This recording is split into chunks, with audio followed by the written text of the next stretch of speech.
Buckle your seatbelt. It's time for another episode of the Prepper Recon Podcast. In the post-apocalyptic thriller, The Economic Collapse Chronicles by best-selling author Mark Goodwin, America is on the cusp of financial annihilation. Matt and Karen Baer thought they were prepared for anything, but can they survive a total collapse of the economic system? If they want to live through the crisis, they'll have to think fast and move quickly. In a world where all the rules have changed and savagery is law, those who hesitate pay with their lives. The Kindle edition of the Economic Collapse Chronicles is now available as a box set. Buy your copy at Amazon.com today. Whether your plan is to bug out or bug in, CampingSurvival.com has all of your preparedness needs, including fish antibiotics, long-term storage food, and water filters. Use coupon code PrepperRecon for 5% off your order at CampingSurvival.com. Hey Preppers and Patriots, this is the second half of my interview with Sergeant Tim of Outlaw Patriot News. Enjoy the show. You had an article on Outlaw Patriot recently about expanding the Patriot Act. The bill didn't pass, but this is another classic example of what happens when the camel gets its nose under the tent, don't you think? Oh, exactly. And, I think this is something that people in our country still fail to understand, and that's whether you're talking about the income tax or any other law that either the federal or state government passes, once the government gets involved in something, they don't get back out of it. So as soon as they enacted the Patriot Act the first time, that meant that it was going to be permanent because the government never gives up on a program. I think that, it's hard for me, and I definitely can't get into any classified topics, but it's hard for me as having the background that I do to say that every part of the Patriot Act is bad. I have seen some good come out of it. My major issue with it is not the intention of the people who are currently carrying it out or the intention of even the people who originally crafted it, because I may be a bit naive, but I still like to believe that the intention was not a malevolent intention.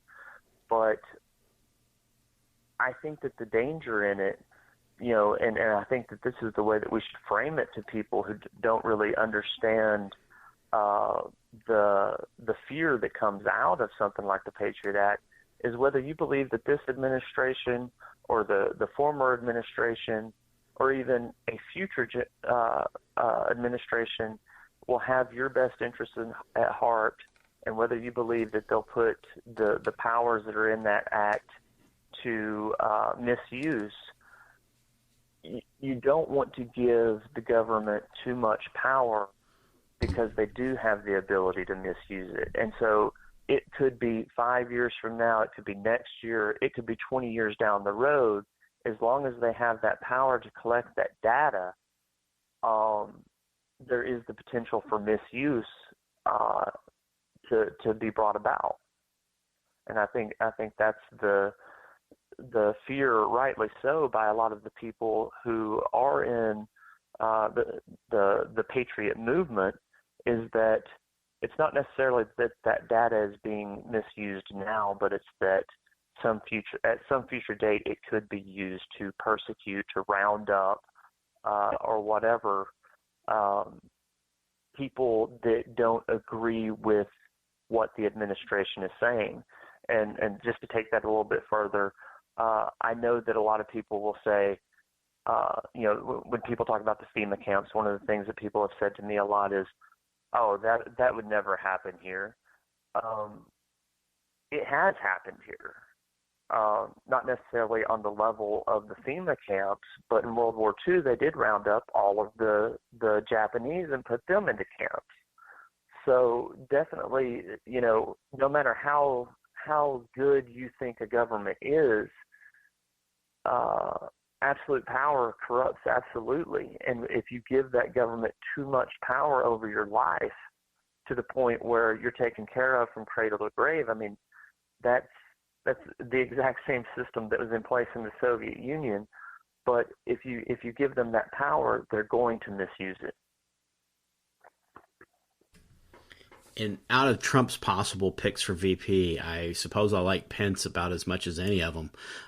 He's been a very strong supporter of the Second Amendment, and he's staunchly pro-life. But when he was in Congress, he was for making the Patriot Act permanent. What can we as citizens do to wake up folks like Mike Pence who get it right on so many other issues?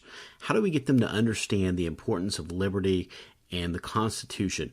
I mean, if we destroy our founding document and the principles inside of it while we're trying to preserve the country, what's the point? And that's it exactly. I said earlier, I am not a huge Trump supporter. I find a hard time supporting any of the guys, whether they're career politicians or not, that want to go into that office, because people in that office, their decisions and their policies have led to a lot of my friends dying. And that's something that I can't get over. And so I have a hard time supporting anyone that wants to go into that office. And that's just my own personal view. But how do we wake up people that have a good foundation, but maybe don't see the full picture? And I think one of the things that Mike Pence was for while he was in Congress was the reenactment of the Patriot Act. Whenever it came up for renewal, or maybe he voted for it originally. My memory sometimes doesn't serve me well, but in any case, he was for the Patriot Act. And I think, the problem is, and I think that it's possible that it's not just it's not the will of these politicians to necessarily be so blind to what's going on. But whenever you're in that position, you're surrounded by a bunch of people who control who has access to you and who doesn't. And so I think that we have to do our best as citizens if we feel like our elected representatives, and let's not forget that those are people that, yes, we elect, but they are still to be our public servants. They are not over us. They are one of us, present us in those meetings, in those hearings, and in those offices. But we have to do our best to remind them of that duty, of that obligation, while at the same time informing them. If we feel like they're misinformed, we have to be the ones to get up and inform them. And that can be very difficult whenever we have as much money changing hands just to get access to those politicians. So we have a lot of problems here. I still believe that the United States of America is the greatest country on earth, but we do have problems, and we're headed down a dark road. And so, what we need to do, I encourage everyone to get involved first in local politics, and then continue on to the state level, and if possible, get into the national level, because I think that we have a lot of people who are just, for lack of a better word, are just average Joes who have a lot of good ideas and a lot of good intentions. And everyone says, politics is corrupt, politicians are corrupt. Well, the only way to change that is to get good people in politics. And then whenever we have people who have a somewhat of a foundation, like what you're talking about, then we have the duty as citizens, we have the duty as fellow patriots to inform them on the topics, whether you're talking about the Patriot Act or whether you're talking about foreign policy. That's what comes along with the right to vote and the just being a good citizen, in my opinion.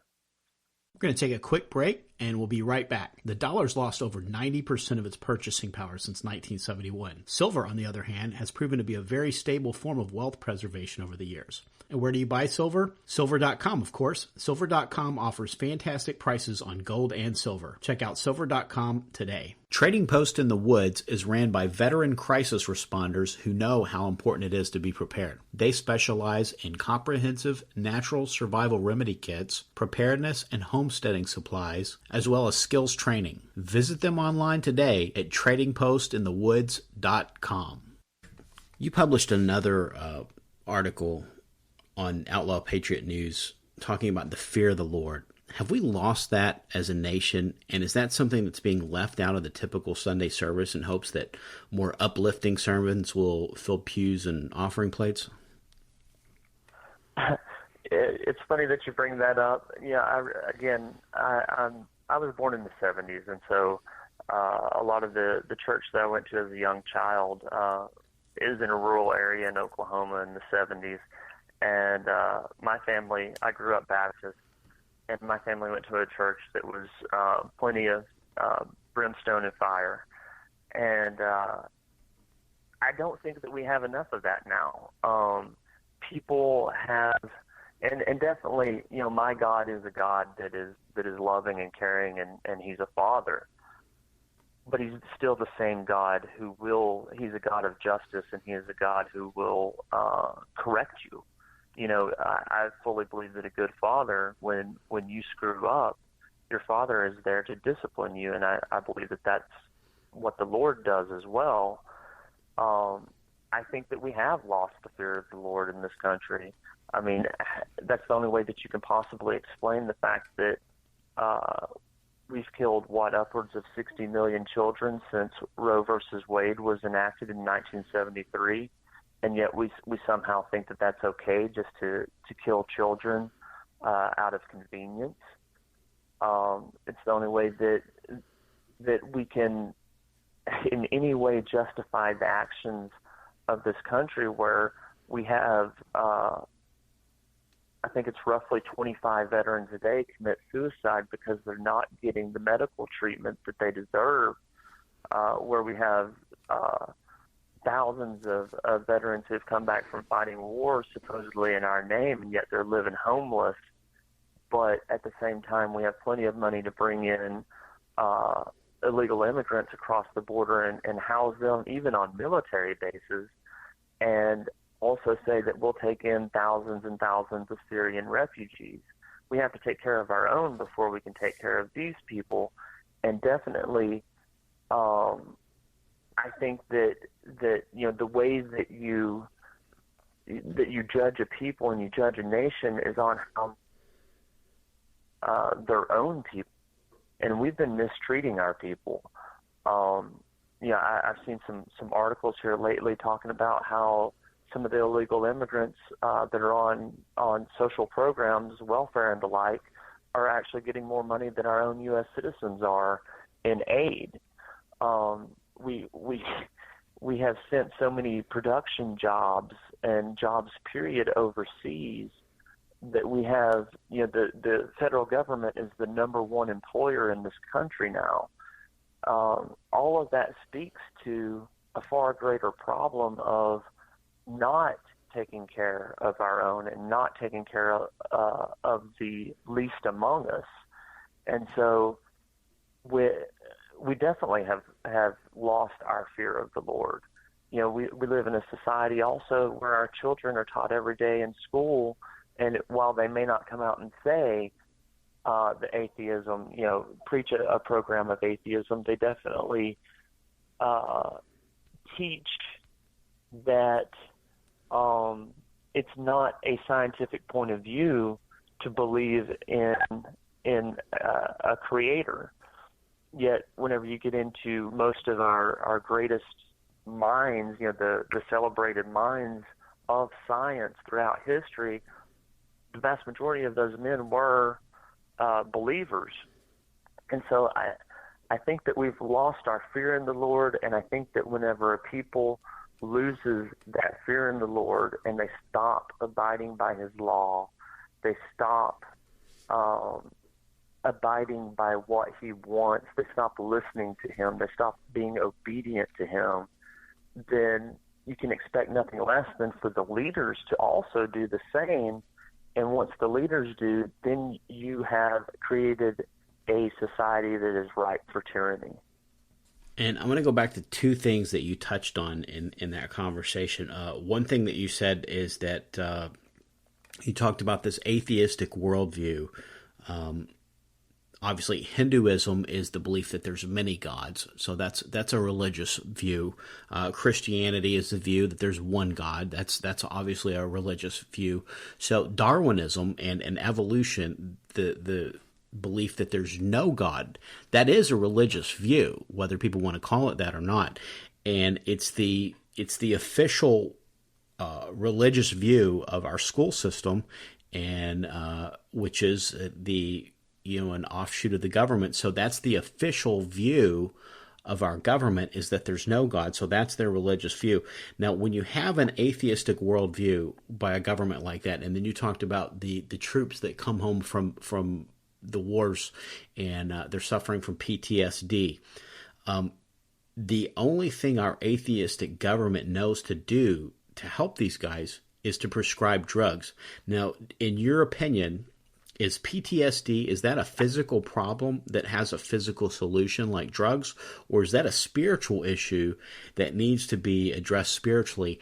And is our atheistic government unable to address that, or is it a combination of both? Well, first, let me just say this, and I would urge all of your listeners to go back and go on YouTube and search out Ronald Reagan's Evil Empire speech that he gave. And in that speech, because I just recently went back and listened to it. I have a 17-year-old daughter who was writing a report on Reagan. And so in order to prep for that report, we went back and we listened to some of his speeches. And the first thing that struck me, and this has nothing to do with your question, but the first thing that struck me was his ability to speak and still take jabs at his opponents while not just out and out insulting them. But in that Evil Empire speech, he points to the fact that the Soviet Union was an atheist country and that there was no possible way that being an atheist country and having no principles of Christianity or belief in the Lord, that their system could benefit the people. And I think that goes exactly back to what you're talking about there. If you believe that there is no Lord, if you believe there's no God, and you're living life, what moral code do you have then that tells you right from wrong? Now, there are definitely people who will claim, well, I still have a moral code, but every moral code that is in Western society is developed out of that Christian code of chivalry that the knights in medieval times developed because of their religious faith and their Christian faith. Now, as far as the PTSD issue, I definitely think that it's a spiritual problem. I'll give you a little personal story, and that's that not too long ago, before I left that special duty, I spoke to the fact that I kind of hit a spiritual rock bottom. And during that time, I was experiencing a lot of anger. And it had caused some problems between my wife and I. I was having problems just with my family in general. I was having problems at work. And so I went to a behavioral health specialist to see what was going on with me, because I didn't completely understand what was going on. They diagnosed me with depression, and they put me on SSRI pills. And at first, it seemed to me that I got better. I had more energy. Everything seemed a little more focused and everything. But as time went on, and of course, it seemed like every couple of months they would either change the one I was on, or they would up the dosage, or whatever. Because if I said, oh well, I was a little down about this, or yeah, I did get angry about this the other day, then they would just change the pill and they would change the dosage. And I finally got to the point. I'd been on them for a couple of years, and I got to the point where I just didn't feel anything at all. I felt like I was living my life as a zombie, straight off The Walking Dead on TV or something. When something would happen, all of my emotions were not based upon actual feelings that I was having. They were based upon how I logically knew I should react. Oh, that's good news, I should be happy, or that's funny, I should laugh. But none of it was actual real feelings.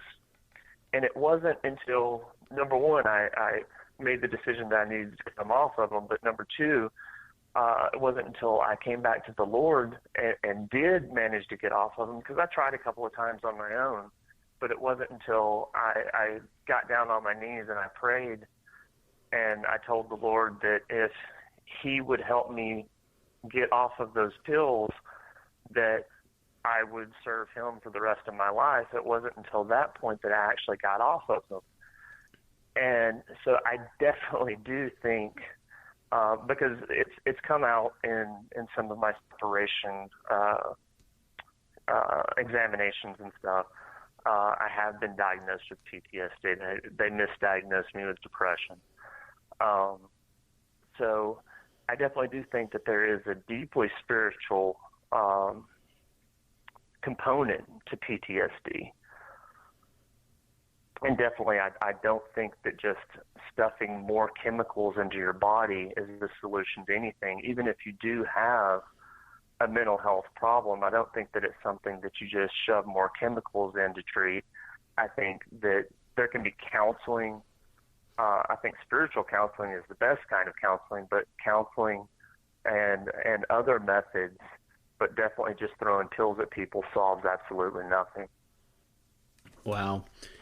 That's great.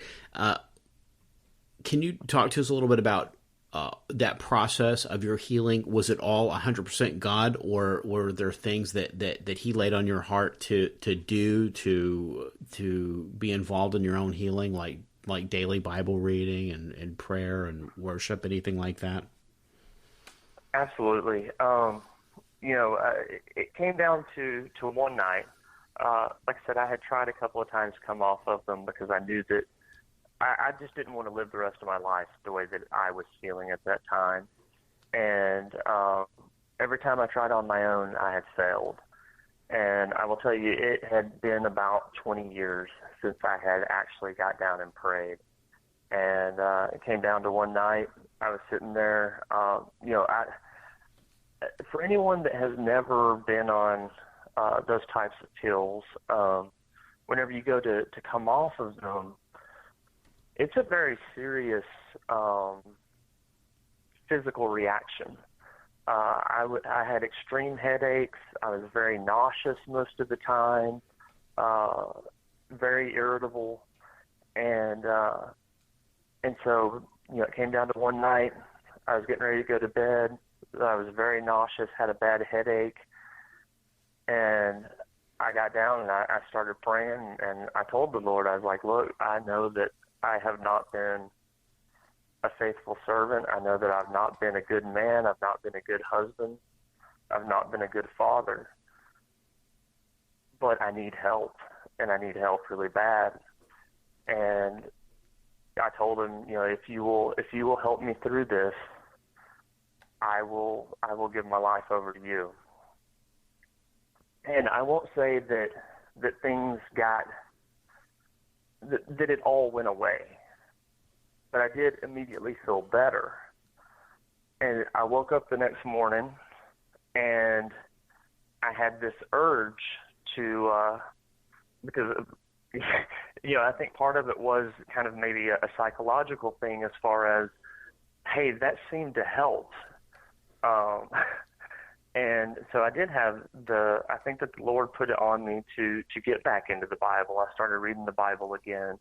I started looking online at different, whether it was YouTube shows, whether it was podcasts, I was trying to absorb everything that I possibly could to make up for that time that I had missed in not serving the Lord. And one of the things that is so funny is when I was younger, I went through a phase when I was about 18 years old before I joined the military, where I had not been in the church for a while, but I felt this need for a spiritual connection. And I see this play out in society today. I think that's the reason why stuff like vampire movies and zombie movies and all these supernatural books and movies and everything are so popular, is because in our society, when we take out the element of God in the society and we teach that atheism is the way, there's still that hunger for a spiritual connection. And I definitely had that, and I went through and I read everything from writings by the Dalai Lama to pagan stuff, just looking for what I believed in. And I went back then and I read the Bible cover to cover, but I had so many questions and nobody seemed to be able to answer those questions. And so I was like, well, if I have all these questions, surely everyone else does too, but they just seem to ignore those questions and they go on. I need answers. Maybe that's fine for them. Maybe they can take that leap of faith, but I need an answer. And so, fast forward to this time period where I'm trying to catch up on all the things that I missed, and I stumbled across guys like Steve Quell, Pastor David Langford, ton of other people. And it's so funny because the questions that I had for all of those years, it just seemed like the Lord was pointing me to broadcasts where they discussed those very issues. And I was like, this is amazing. Why didn't I catch this before? And not only were they talking about what they believed, but they were backing it up with scripture, and I could go and I could check the scripture, and I would sit down and I would pray on it. And it was around that time, I told you that I had started, I was doing mostly news aggregation at the time on Outlaw Patriot. And it was at that time when I was coming back to the Lord that he put it on my heart, okay, I've given you, I've led you down a path where you've gotten the ability to analyze events, and you have experience and history as far as why these events are happening. And I've brought you back to me.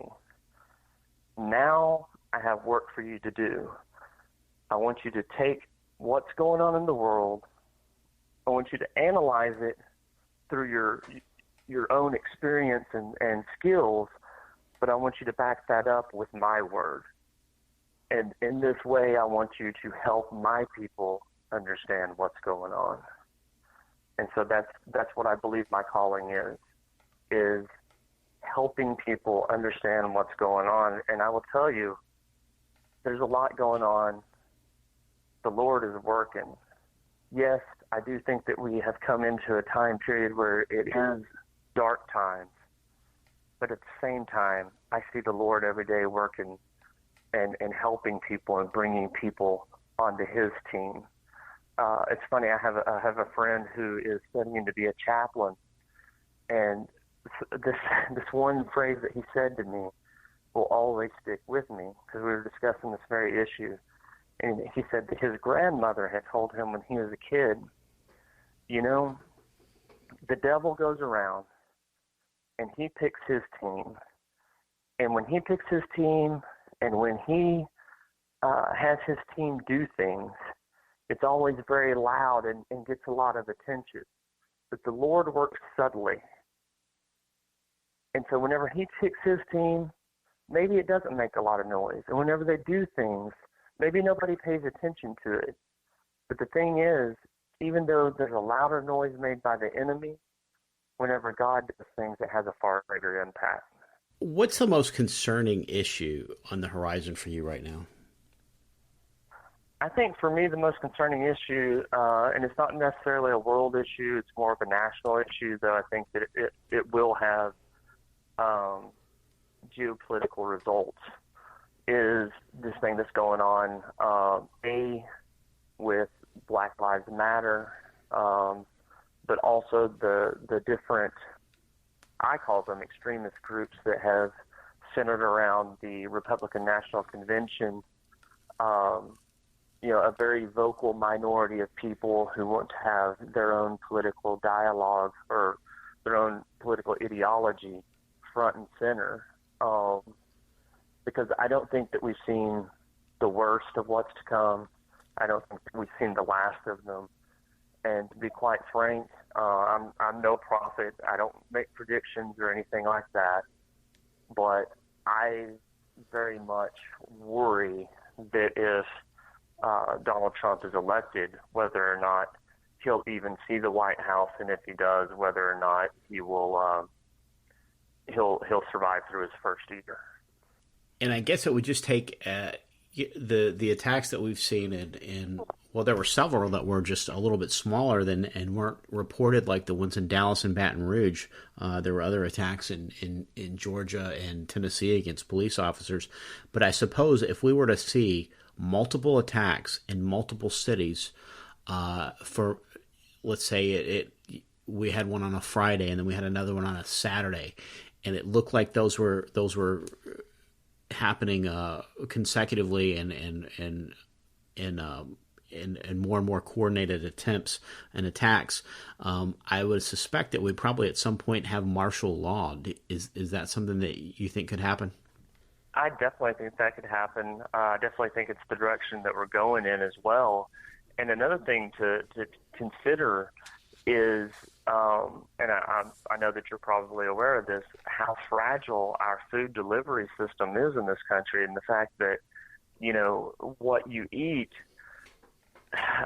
a lot of times is not actually produced where you live at, and it travels thousands of miles to get to your supermarket, and they start to institute martial law. That's going to slow down that process. Or B, if there is some kind of big terrorist attack that somehow either influences or even just slows down the trucking industry in this country, we're going to very quickly face a situation where things will get bad in a hurry.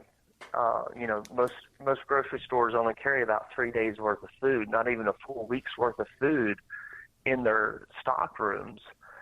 And then you couple that with, and I'm sure everyone has seen this, a big storm's blowing in, or people that live along the Gulf Coast or the Atlantic coastline, maybe a hurricane's coming in, and the store shelves get emptied in a hurry. Well, if you have martial law or some kind of huge terrorist attack, it's going to happen the same way. And there's going to be tons of people who are left out in the cold, so to say, that aren't going to have the food and supplies that they need. It's just going to make that situation much worse. We had one of my regular listeners, Bill, was traveling. He sent me an email. He was traveling through Minnesota during some of the protests, and where they had the interstate shut down, and he was pulled to the side of the road and talking to a trucker that was voicing the exact same concerns that you've just talked about. And there's a point to where the truckers are just going to say, "That's it. We can't do our job, and we're not going to spend our time stuck on the side of the road, not unable to deliver a load and not get paid for it. So, call us when you get this cleared up, basically."